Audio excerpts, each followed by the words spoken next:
They tried to sabotage my career without realizing I was the one signing their paychecks.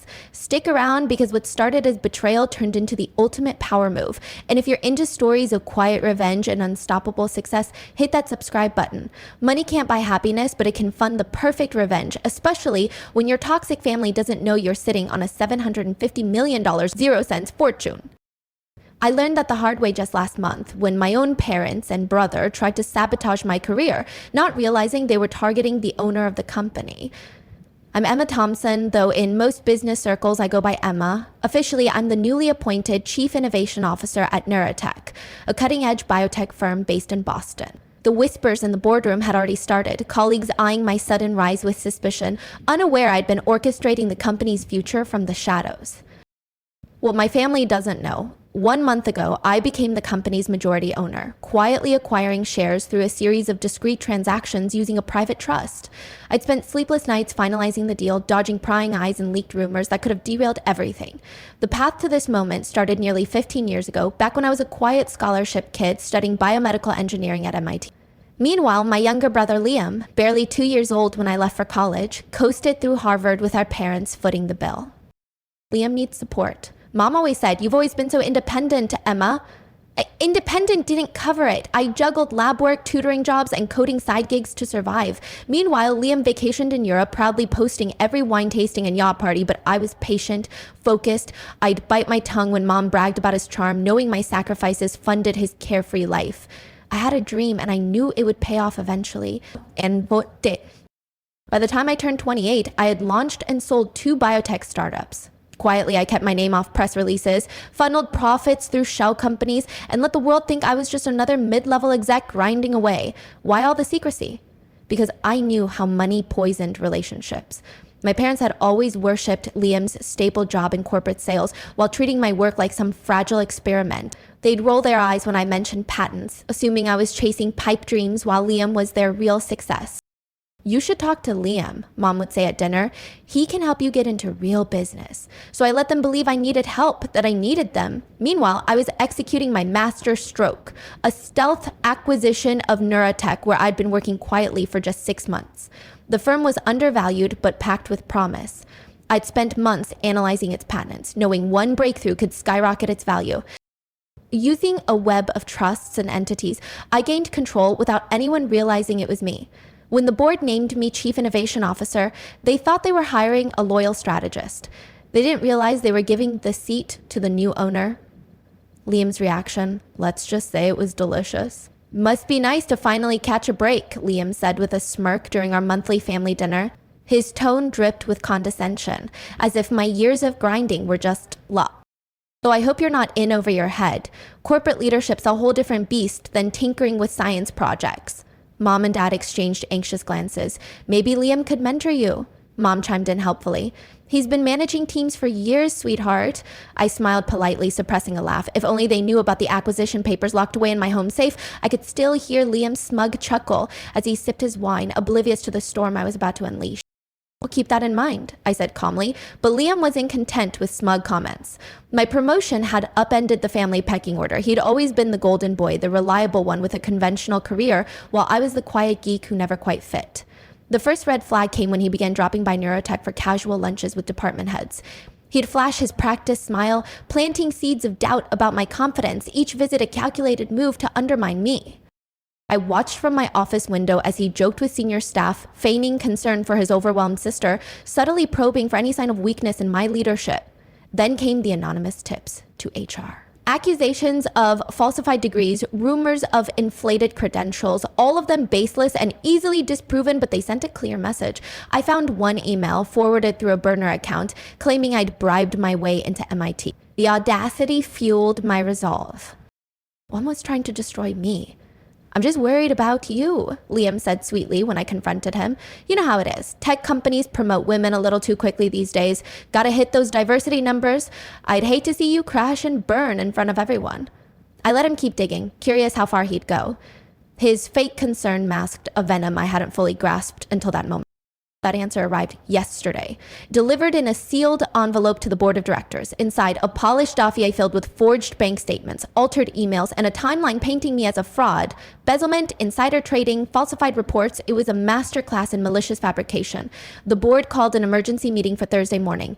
Found a hidden note in the dossier in Liam's handwriting, gloating that my house of cards would fall. Liam must have heard through his office grapevine because at dinner last night he was practically glowing. The board wants me present tomorrow, he announced grandly. Apparently, there's going to be a big change at the top. Mom and Dad beamed with pride, neither asking why I wasn't invited to this mysterious meeting about my own job.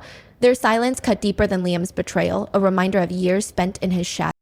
What they don't know is that I spent last night building a dossier of my own, every manipulation, every lie, every whisper campaign documented in detail. And this time, I'm also revealing Neurotech's true ownership structure. Tomorrow, they'll finally find out who's really in charge. I cross-referenced Liam's forged documents with server logs tracing every digital footprint back to his personal laptop. And if you think Liam's about to get away with it, you might want to hit that subscribe button because what happens next changes everything. I should be angry. I should be hurt that my own brother tried to annihilate my career, that my parents eagerly RSVP'd to my professional execution, but sitting here in my home office, surrounded by printouts of forged bank statements and fake email trails, I feel surprisingly calm. Liam's scheme, twisted as it is, handed me the perfect stage. I've waited years for this moment, not just to expose him, but to shatter the myth of his superiority they all clung to. A rare chance to confront not only his betrayal, but a lifetime of being underestimated, overlooked, and dismissed. Sometimes the best revenge is letting people believe they've won, right until the moment they realize they were never in control. The board meeting is set for 8 o'clock a.m. sharp. My family will arrive thinking they're about to witness my downfall. I've already briefed key board members, ensuring they're ready for the reveal. Instead, they're about to learn why you never bet against the quiet one in the corner. Especially when she owns the table, the pieces are in place, the curtain's about to rise, and for once in my life, I'm actually looking forward to a meeting. I got to Neurotech early that Thursday just to catch the show. Right on cue at 7:45 a.m., Liam strutted into the lobby in his sharpest suit. Mom and Dad trailed behind, dressed for a victory they didn't earn. Is the board ready for us? Liam asked the front desk, practically humming with anticipation. His expression reminded me of the time he accidentally deleted my science project in 7th grade, the night before it was due. I saw that same gleeful malice in his eyes, as if my ruin was his trophy. From my office upstairs, I watched them being escorted to the executive conference room. The board followed soon after, somber-faced and tight-lipped, exactly as instructed. Everyone had received my private message the night before. At 8 o'clock a.m. on the dot, I pushed back my chair, took a deep breath, and walked down the hall. Time to begin. Lisa Wong, our board chair, was mid-sentence as I entered. These allegations against Miss Thompson are extremely serious. Sorry I'm late, I said brightly, taking my seat at the table. Liam's head jerked up, confusion flickering behind his smug grin. Emma, this is a closed session. You weren't invited, he said sharply, glancing nervously at the directors. His voice wavered, betraying the first crack in his confidence. I folded my hands calmly. Actually, I invited myself. It's a bit hard to hold a board meeting without the company's owner. The silence was delicious. Liam's jaw dropped. Mom blinked rapidly. Dad looked like he'd swallowed a lemon whole. What are you talking about? Liam sputtered. Neurotech is owned by shareholders. It's a public company, Liam scoffed, clinging to his illusion of control. Correction, I said, nodding to my assistant, Isla, who stepped forward and began distributing folders to everyone seated around the table. Neurotech was a public company until 1 month ago when it was quietly purchased by Thompson Strategic Holdings. I watched Liam's hands tremble as he opened the folder, his bravado crumbling. Would you like to guess who owns that? I watched as realization dawned across the boardroom. Several directors' eyes widened as they flipped through the pages. Some had speculated about the mysterious private trust behind the buyout, but no one knew the identity of the new owner. Until now. This is insane, Liam stammered. You can't. You're just a lab geek, just a coder, I finished for him, smiling. Yes, you've made that quite clear over and over again. In fact, I turned to Ila. Could you play the recordings, please? She tapped her tablet, and the room filled with Liam's voice dripping with false concern. Between us, Emma's not leadership material, he was saying in one clip. She's brilliant in the lab, sure, but this role, she's gonna crash hard. Another recording played. Have you noticed any irregularities in her department's finances? Might be worth a closer look. Every whisper, every manipulation, every false lead captured and played back like a perfectly timed symphony. I locked eyes with Liam as his own words echoed, each one a nail in his carefully constructed facade. Liam began to sink into his chair, color draining from his face as the room turned cold. "And then there's this," I said, holding up the envelope he'd sent the board, the same one filled with falsified statements and forged documents, attempted character assassination, fabricated financial misconduct, intentional sabotage of company leadership. I slid his handwritten note across the table, the one gloating about my house of cards. His eyes widened in panic. "Did you really think no one would verify any of this before taking action? I was trying to protect the company," Liam blurted, his voice cracking. "You're not qualified. You've never been the one who succeeds, who wins." Mom's voice finally broke through the silence. "Surely you wouldn't ruin your own brother's life. Like he didn't try to ruin mine," I said, turning to her. "Like you didn't come here to watch it happen." Dad raised a hand weakly. "We were just supporting Liam." "No," I cut in. "You were doing what you've always done, assuming he was the one worth betting on." I held up a photo from last Christmas, all of us smiling, and pointed to their proud gazes fixed on Liam. "You never once looked at me like that." And I turned back to the board. "I apologize for the theatrical nature of this meeting," I said, rising once more to face the board. "But I needed everyone here to understand exactly what we're dealing with. Mr. Liam Thompson has committed multiple serious violations in his attempt to sabotage my role at this company. His actions weren't just personal, they threatened the jobs of hundreds and the trust of our investors." I paused, letting that hang in the air. "His actions have not only targeted me, they've exposed Neurotech to the legal and regulatory risk." Lisa Wong cleared her throat carefully. "What would you like us to do, Ms. Thompson?" I took my seat again, folding my hands on the table. "First, I want it on record that the board has reviewed and dismissed all allegations made against me as categorically false based on verified documentation and internal review. Second, I request that a formal letter be sent to Liam's employer detailing his misconduct, including the audio recordings, fabricated evidence, and attempts at corporate espionage. This behavior should follow him professionally. You can't," Liam said, his voice cracking. "You'll destroy my career." "Like you tried to destroy mine?" I asked, calm but sharp. "Did you think I wouldn't fight back after you spread lies to my own team? The difference is I have real documents tracing real actions you took, not the forged garbage you sent hoping to frame me." I turned back to the board. "Lastly, I want it documented that Liam Thompson and both of our parents are permanently banned from Neurotech property. Any attempt to contact staff or interfere with operations will result in immediate legal escalation. I've already hired a legal team to ensure no further sabotage slips through." "Emma, please," Mom cried, mascara streaking down her cheeks. "We're family." I let out a short, cold laugh. Family supports each other. Family cheers your wins. Family doesn't fake documents and spread lies just because they can't handle your success. I pulled out one final folder, my ace. "This," I said, sliding it across the table, "is the acquisition contract for my first biotech company, sold for $75 million, 0 cents at age 25. My second, $200 million, 0 cents 2 years later." I glanced at Dad. "I could have bought that golf club membership you wanted, could have paid for every luxury trip you gave to Liam like trophies, but I didn't." They stared at the numbers. I added a bank statement showing my current holdings, a number so staggering, Mom gasped aloud. The numbers that shattered every narrative they'd clung to. I stayed quiet because I wanted to see who would stand by me when they thought I had nothing. "You all failed that test." Liam had gone pale. "You're firing me from my job," he whispered. "No," I said softly. "Your actions fired you, just like you tried to do to me. The only difference is you actually did what you're being accused of, and I've got the server logs to prove it." I stood again, gathering the last of my documents. "This board meeting is adjourned," I said clearly. "Lisa, please ensure all documentation is formally filed and secured." Then I turned to them. "Liam, Mom, Dad, security will escort you out." "Wait," Liam called out, his voice cracking as I reached the door. "Please. I'm sorry, I was jealous. I saw you rising and it burned me alive. I couldn't handle that you were finally doing better than me." His voice shook. "We can fix this, can't we? We're still family."